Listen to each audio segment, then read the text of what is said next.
it's a story about the Nightingale of the North, Newfoundland's own international opera star, Georgina Stirling of Twillingate. Well, her story is being retold 150 years later by another Newfoundland-born soprano and her grandfather.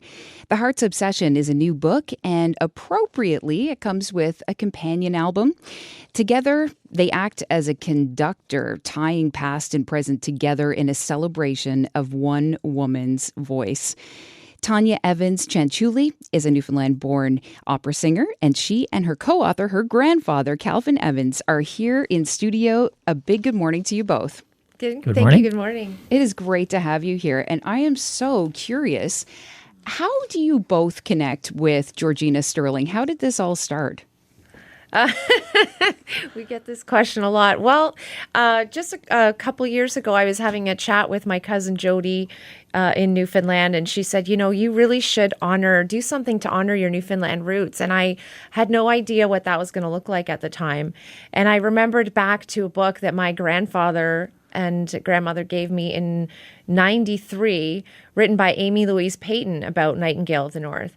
And I went and took the book off the shelf. I immediately realized, we were in the year of Canada's 150th, and that was the birth year of Georgina Stirling. And then I also picked up on the fact that a lot of our repertoire was very similar, that we loved performing. And so I just started creating a program of music and started calling churches in St. John's and Twillingate, asking if they wanted me to bring the program to them and kind of share my passion for her.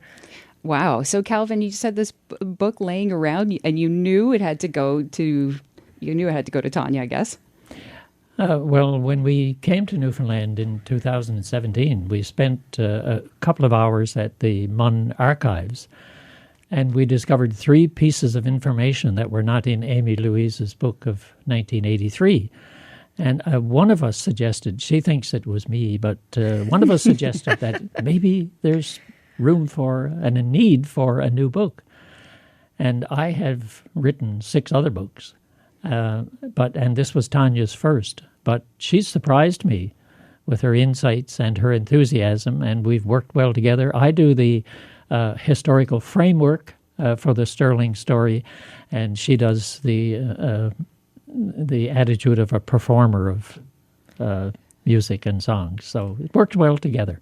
I mean, it's kind of goosebumpy stuff, and this is kind of where I want to get into. So you actually had to walk in the footsteps of Georgina Stirling, and very much, and sing in the same places. Yeah. What has this journey been like for you? It's been very serendipitous. It's been incredible. We've had all kinds of people come forward with information about her. It's been amazing for me to sing in many of the churches that she was known for, packing to the rafters when she would return home from contracts in Europe, and just standing where she had stood before singing. I get goosebumps myself, and it's been a really incredible experience. Well, let's talk more about Georgina, just to place us in who she was. So how did a little girl from Twillingate eventually become this international opera superstar? Well, she was the daughter of a doctor, and he had the financial means to support her for 2.5 years of academic and vocal studies and music studies, especially the organ and piano, in Toronto. She came home for 3.5 years after that to Twillingate, and I think her father, having just lost his wife, the mother of the 7 daughters, really felt that he wanted Georgina to stay at home and be a church organist. But there were many other people suggesting that, no, she is an artist and she needs training in Italy.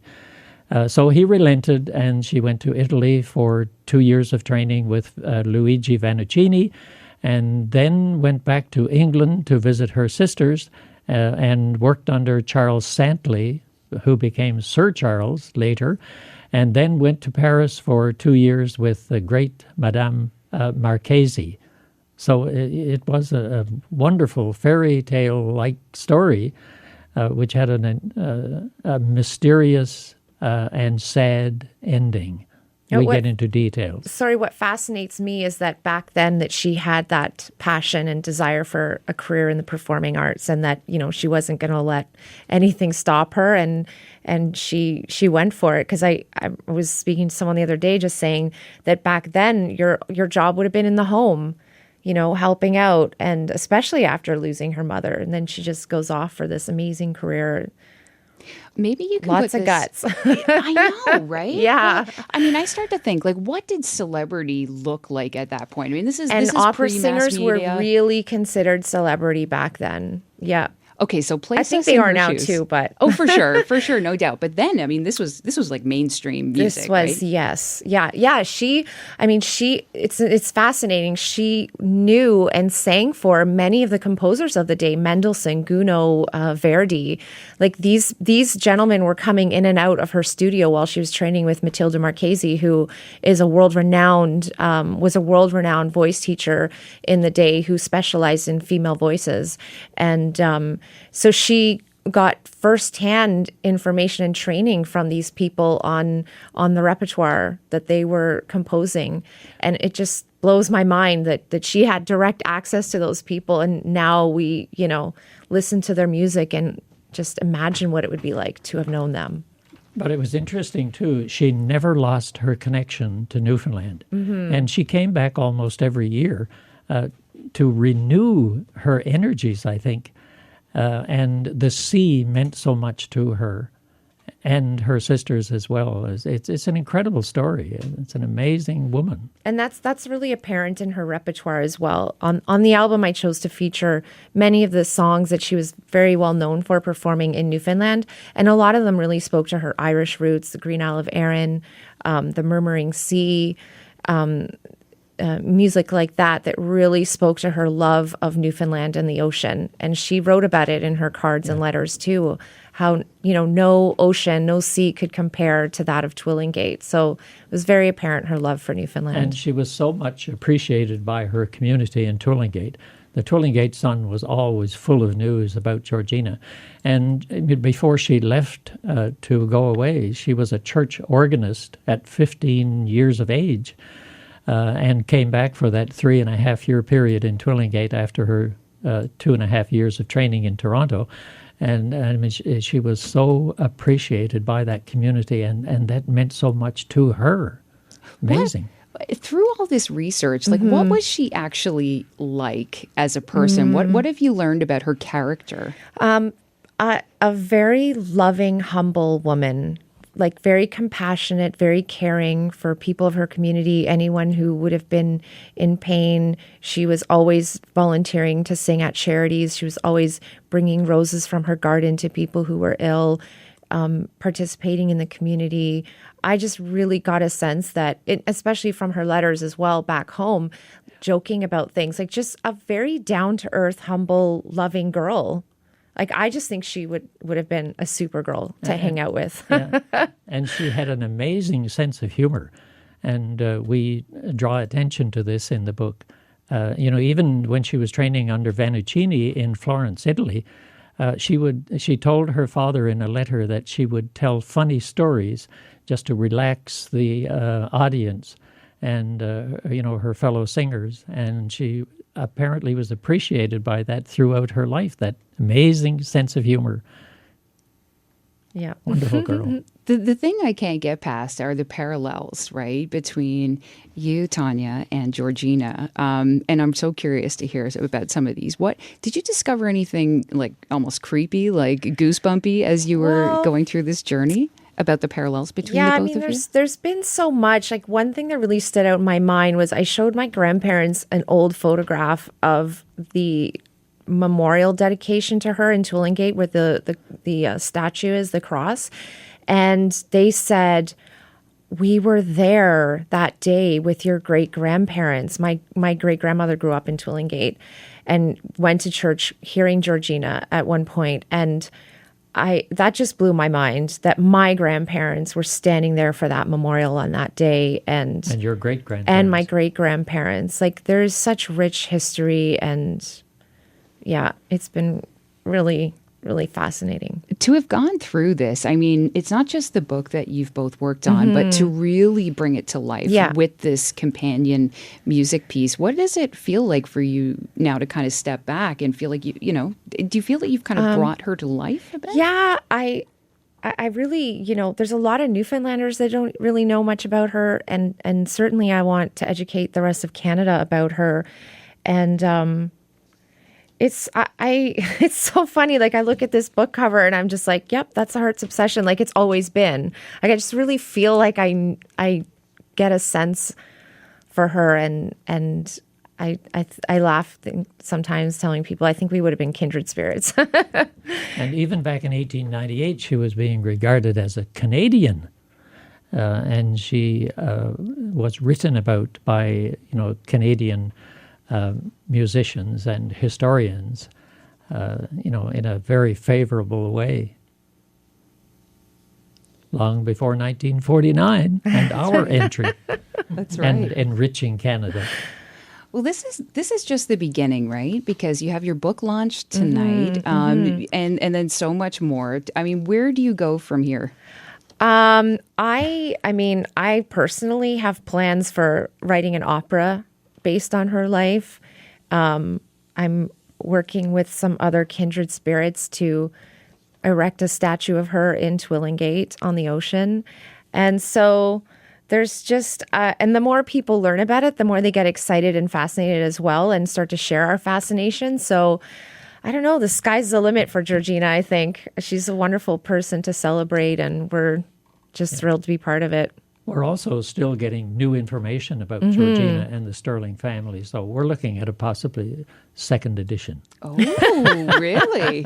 We'll tell Flanker about that today. Now, the curious thing is about the voice. I just want to address this because we played what we thought and what a lot of people think is the voice, but through your research, you've learned that it's not. Have you ever heard her voice? No, not to our knowledge. No one has.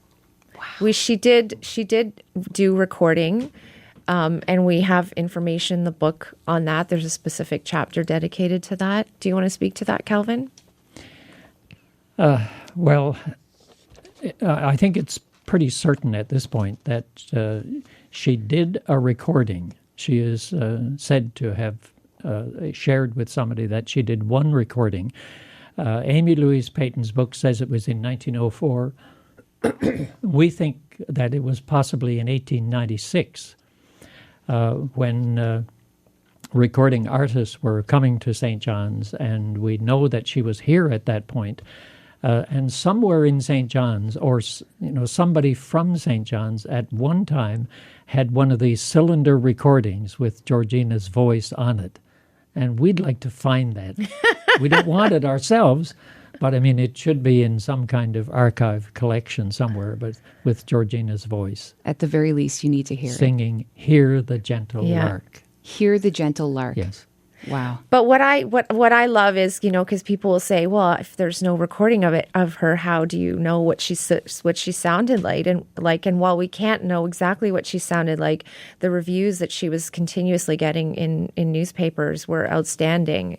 Rave reviews of, a very endless range and crystal clear sound and strength and, bringing people to tears. And so we do know that she was blessed with an incredible gift. And the one word that I like that described her voice was astonishing. And that word keeps getting repeated in the reviews, an astonishing voice or an astonishingly beautiful voice. Well, Tonia's voice has been described in the same way. And I think it's really appropriate for us to end hearing you sing.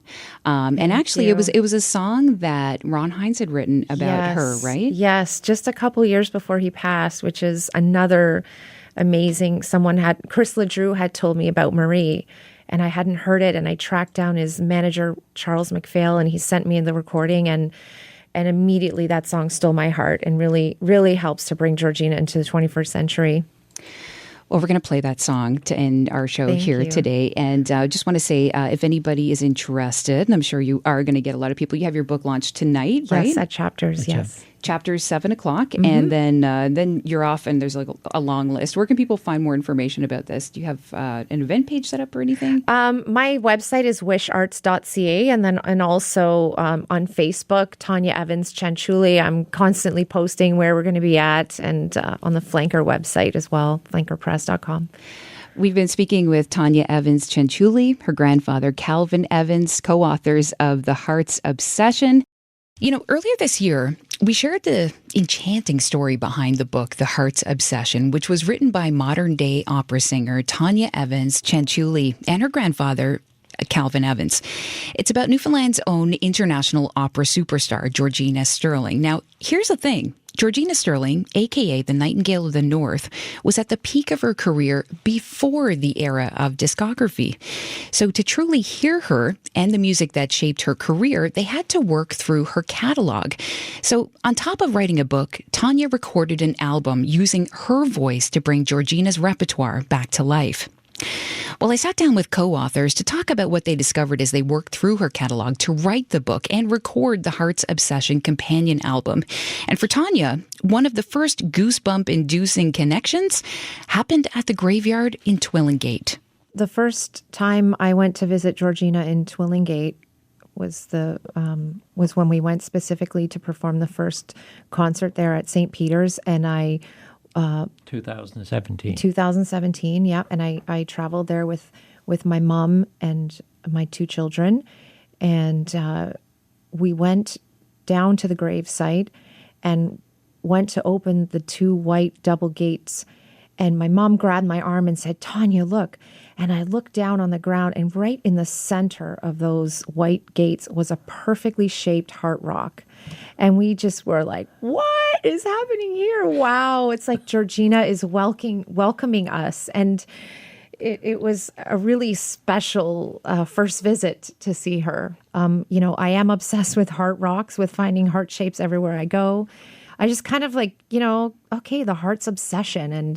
And obviously I have a huge obsession with Georgina too, so it's very fitting. Maybe let's start with where her life began, in Twillingate, which, by the way, I understand that both of you have a strong connection to that place as well. The roots of our families go back to about the 1840s. Georgina was born in 1867, one of 7 sisters. And the story is, and which we've discovered, is that there were at least 3 brothers and very probably 4 brothers who died in infancy or from typhoid fever at the age of 10 and so on. So there was a lot of sadness in the family, but there was an incredible aura of music, especially through the father, Dr. William Stirling, who encouraged his daughters in musical activities, particularly with the piano and the organ and the flute and the violin. And she was the baby, right? Yes, she was. The baby, there may have been one of the brothers born after Georgina, but she was the baby of those 7 incredible sisters. So in her upbringing, I understand that you have a relative that actually would have heard Georgina sing as well. Yes, in Twillingate. My great-grandmother, she grew up hearing Georgina sing at St. Peter's in Twillingate. And then we discovered that for the monument dedication to Georgina sometime after she had passed, that both my great-grandparents and my grandparents were at that dedication service in Twillingate at her gravesite when they erected the large in 1964. 1964. See, he remembers all the dates. This is amazing. And, just going back to Georgina's life, you started out by saying there was a lot of sadness, and her father was with her the whole way through. But what happened with her mother? Her mother died after the son who was drowned in a water barrel in the Stirling house. After he was drowned. And the mother, I think, was carrying the weight of sadness of losing 3 or 4 boys, not being able to raise even one of them. And I think that that overwhelming sadness was what took her life. And in the last stages, Dr. Stirling was administering opium to his wife. I don't know whether that accelerated her death. It may not have, but it was a kind of sadness that she simply couldn't bear.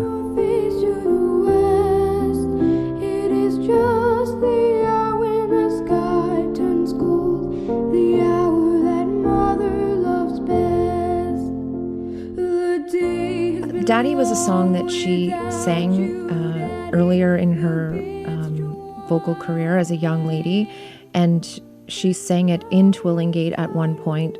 Her father was in the audience, and when I heard the words to that piece the very first time I found it, it brought me to tears, because it's a song of a young girl to her daddy, talking about her mother being up in heaven, and wouldn't she be smiling down on us, and because it does represent her as a young artist and really speaks to, you know, her dealing with the loss of her mother at a very young age. I believe she was 15 or 16. Yeah.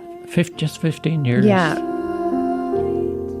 That's your daughter. That's my daughter. Yeah, she was only, well, she just turned 13, so she was officially 12 when she recorded that with me in the studio, and she performed it in a number of concerts with me last year when we came to Newfoundland, performing on Georgina, and it, you know, hearing her young voice sing that just kind of gets me even closer to what Georgina would have felt losing her mom at that young age, and just, you know, having her dad.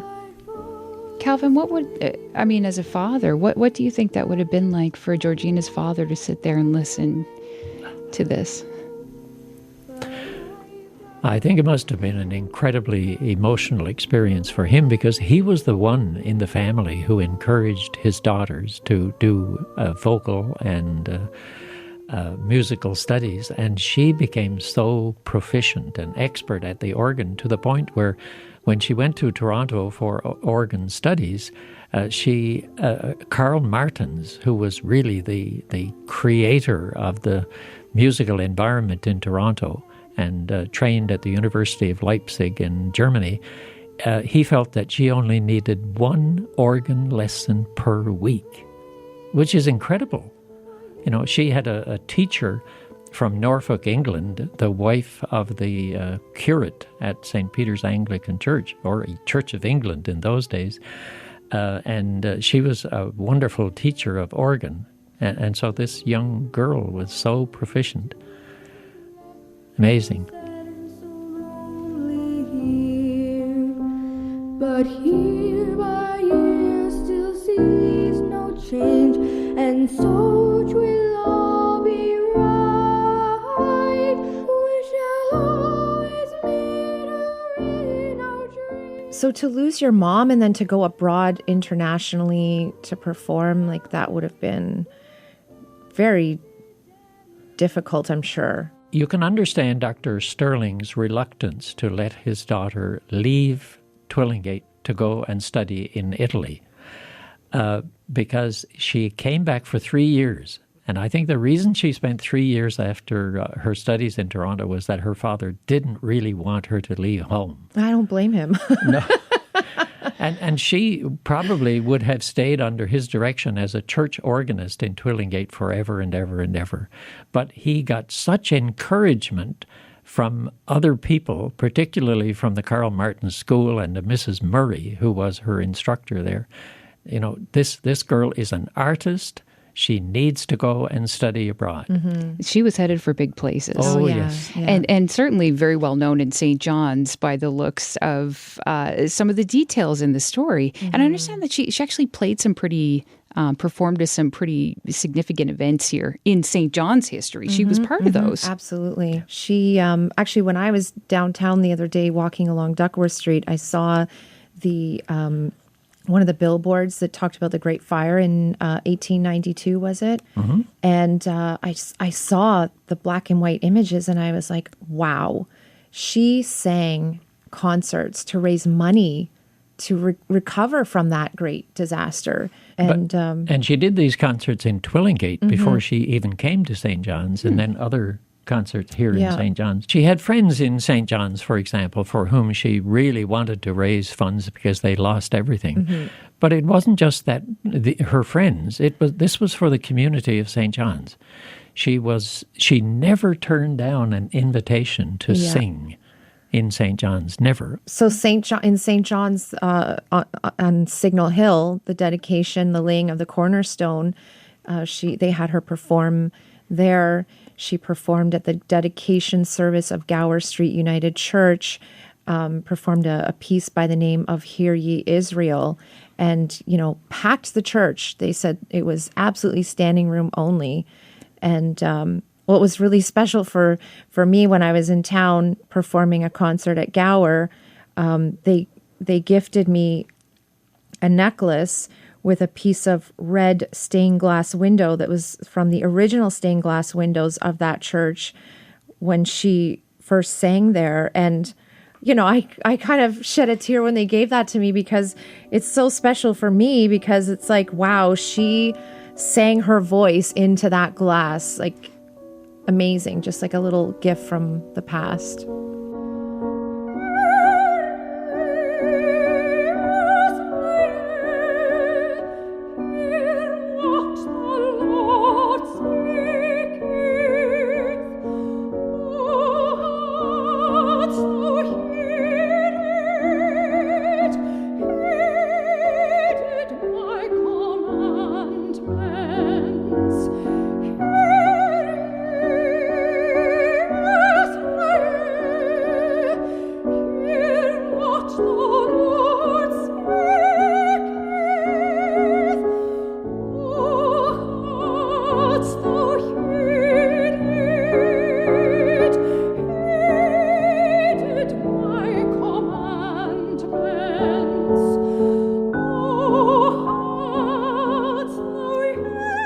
So going through St. John's history, she was singing that song with the dedication for Gower Street United. For Gower, yes. Yeah. So that's a really special place to perform as well because of that. And there's another story with another song on this album, The Holy City. Yes. What can you tell us about that? So that piece was written in 1892 by Stephen Adams, and she was very likely the first opera singer to have performed that piece in St. John's in just 1 year later, actually less than a year later. And that was one of her audience's most cherished pieces. She would always receive standing ovations for that piece. And it's just such a powerful piece. And in this journey of researching, I came across a gentleman by the name of Von Harbin, who was the great cousin, third cousin once removed from Georgina Stirling's best friend, Mamie Roberts. And Georgina passed her original sheet music of the Holy City down to her best friend, Mamie, and then she passed it down to her second cousin, once removed, whatever it is, Von Harbin. And I met for coffee with Von. It just turned out we lived about 30 minutes from each other in Toronto. And, he took something out of his briefcase and he said, I have something for you. And I know we've only just met, but I don't believe that this belongs in a library or a museum at this point. I think it belongs to you. And he slid across the table to me the Holy City sheet music, Georgina Stirling's original sheet music of the Holy City. And I just started crying because it's like, wow, what an incredible piece of history. And you're giving it to me. You just met me. And it was just so special.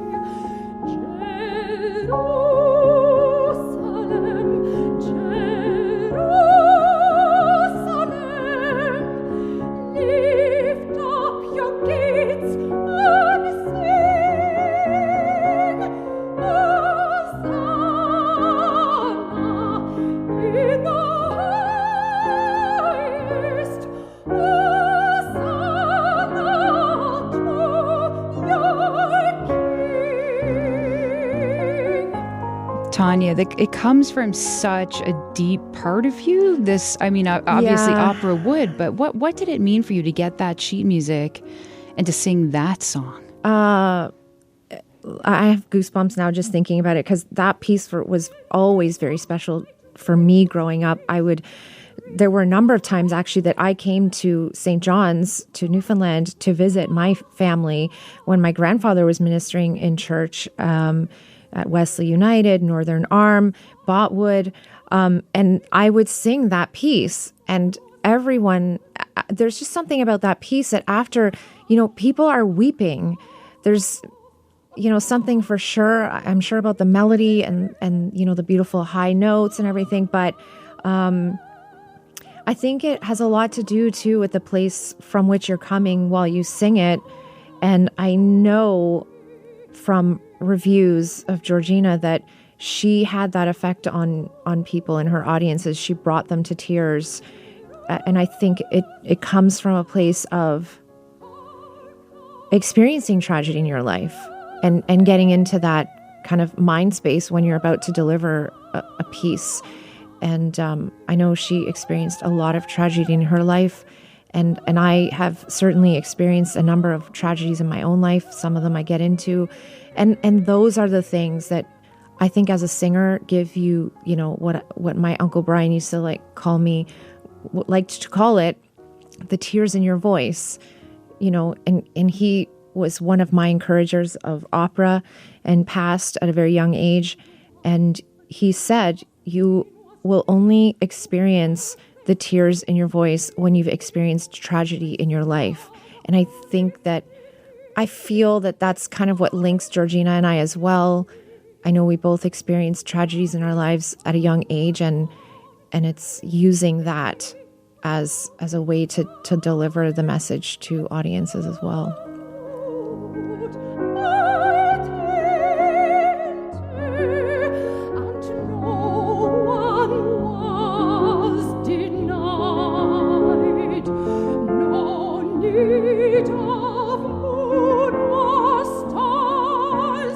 Picking up on that is such a beautiful and meaningful phrase when you put it that way. Tears in your voice. Mm-hmm. And Calvin, you mentioned there was two specific words that people used to describe Georgina's voice. What were they?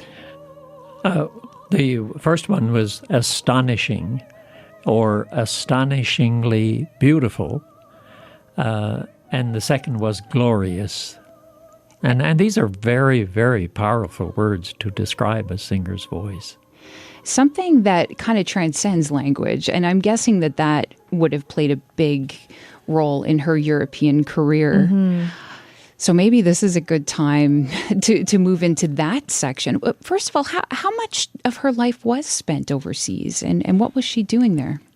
She was there from 1888 through to 1904, 1901, when she was performing.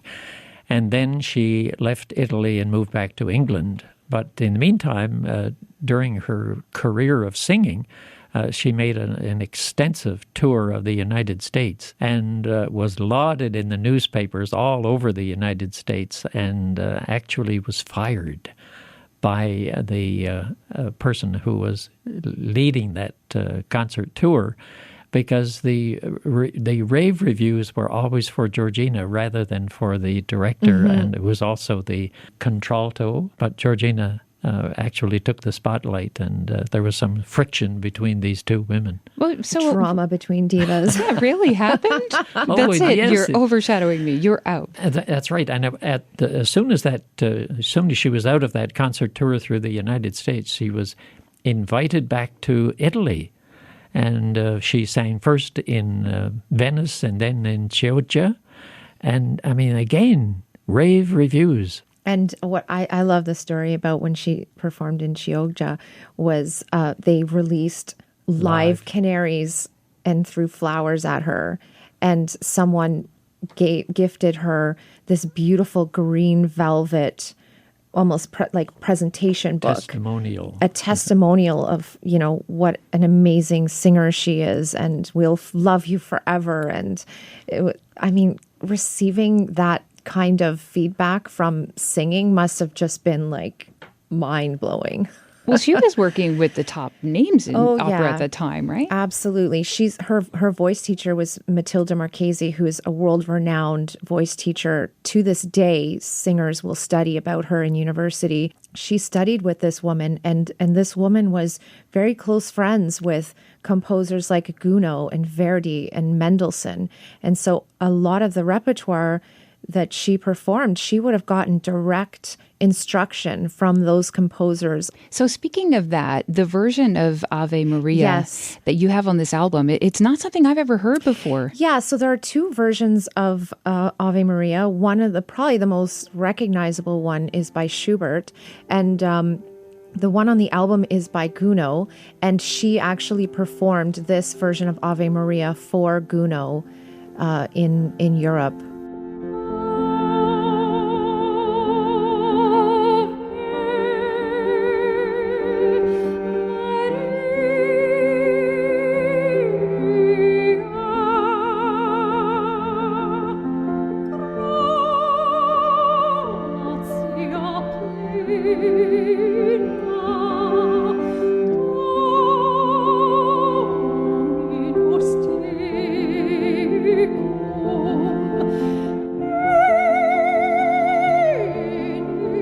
Something dramatic, emotionally dramatic, happened to Georgina in the period 1900 to 1901. And right at the peak of her career. Yes. Just after that concert that we mentioned where they released the live Canaries, no one heard from her for a year, not even her sisters. She just went completely silent. It's what we call in the book a year of silence. And we're not sure. There's part of that mystery that's hidden there. How significant an impact did alcoholism have on her career and her life? What have you learned? Well, again, we are not sure, but it really ended, the high-pitched career that she had been involved in.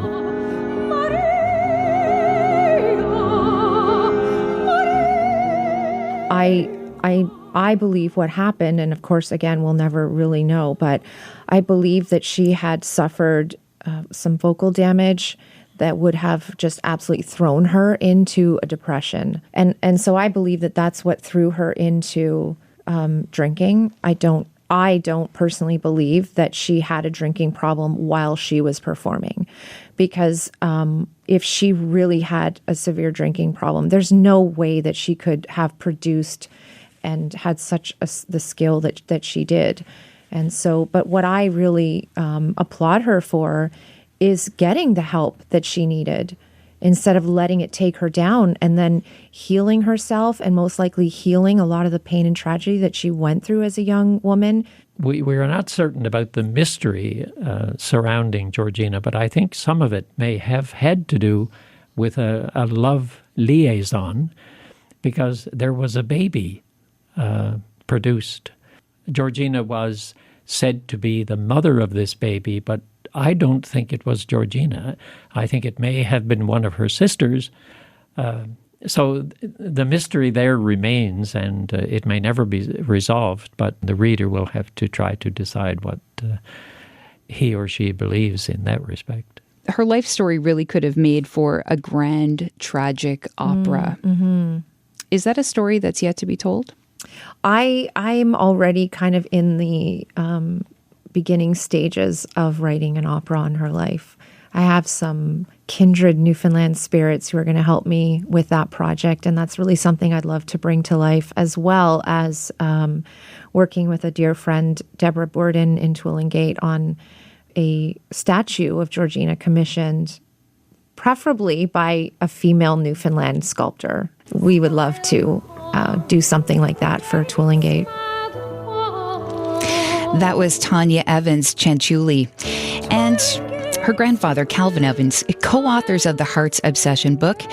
And Tonia's voice is the voice on the album.